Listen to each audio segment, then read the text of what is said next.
एक आरोही नाम की लड़की थी, बहुत ही खूबसूरत। जितनी वो सुंदर थी उतनी ही ईमानदार।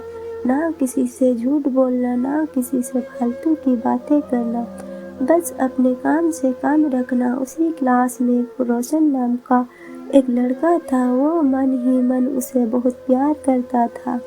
रोशन अक्सर उसके छोटे मोटे काम कर दिया करता था। बदले में जब आरोही मुस्कुराकर उसे थैंक्स कहती तो रोशन की खुशी की सीमा नहीं रहती थी।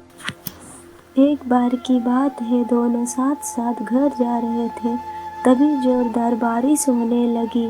दोनों को एक पेड़ के नीचे रुकना पड़ा। पेड़ बहुत छोटा था। बारिश की बूंदें छन छन करके उसके नीचे आ रही थी। ऐसे में बारिश से बचने के लिए दोनों एक दूसरे के बेहद करीब आ गए। आरोही को इतना करीब पाकर रोशन अपने जज्बातों पर काबू न रख सका। उसने आरोही को प्रपोज कर दिया। आरोही भी मन ही मन उसको चाहती थी, इसलिए वो भी राजी हो गई और इस तरह दोनों का प्यार परवान चढ़ने लगा। एक बार की बात है, आरोही उसी पेड़ के नीचे रोशन का इंतजार कर रही थी। रोशन बहुत देर से आया। उसे देखकर आरोही नाराजगी से बोली, तुम इतने देर से क्यों आई? मेरी तो जान ही निकल गई थी।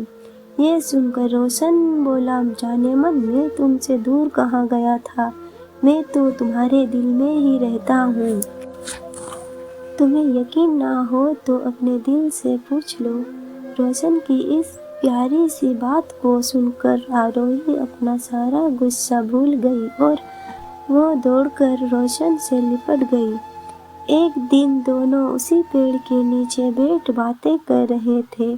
आरोही पेड़ के सहारे बैठी हुई थी और रोशन उसकी गोद में सर रख कर लेटा हुआ था। तभी आरोही बोली, जानू, अब तुम्हारी जुदाई मुझसे बर्दाश्त नहीं होती। तुम्हारे बिना एक पल भी मुझे 100 साल के बराबर लगता है।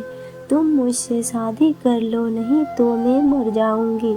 रोशन ने झट से आरोही के मुंह पर अपना हाथ रख दिया और बोला, मेरी जान, ऐसी बात मत किया करो। अगर तुम्हें कुछ हो गया तो मैं कैसे जिंदा रहूंगा? फिर वो कुछ सोचता हुआ बोला, तुम चिंता मत करो, मैं जल्द ही अपने घर वालों से बात करूंगा। धीरे धीरे समय बीतता गया। एक दिन की बात है, दोनों उसी पेड़ के नीचे बैठे हुए थे। उस समय रोशन का चेहरा उतरा हुआ था। आरोही के पूछने पर वो रुसा होकर बोला, जान, मैंने अपने घर वालों को बहुत समझाया, पर वे हमारी शादी के लिए तैयार नहीं है। उन्होंने मेरी शादी कहीं और तय कर दी है। यह सुनकर आरोही का कलेजा फट पड़ा। उसका मन हुआ कि वो जोर जोर से रोए, लेकिन आरोही ने अपने जज्बात पर काबू पा लिया और बोली, मैंने तुमसे सच्चा प्यार किया है, मैं तुम्हें कभी भुला नहीं सकती। प्लीज़ मुझे माफ़ कर देना।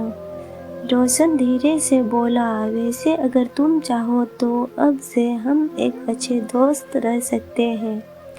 आरोही ये सुनकर जोरों से रोने लगी। रोशन ने उसे समझाया और फिर दोनों रोते हुए अपने अपने घर चले गए। देखते ही देखते रोशन की शादी का दिन आ गया।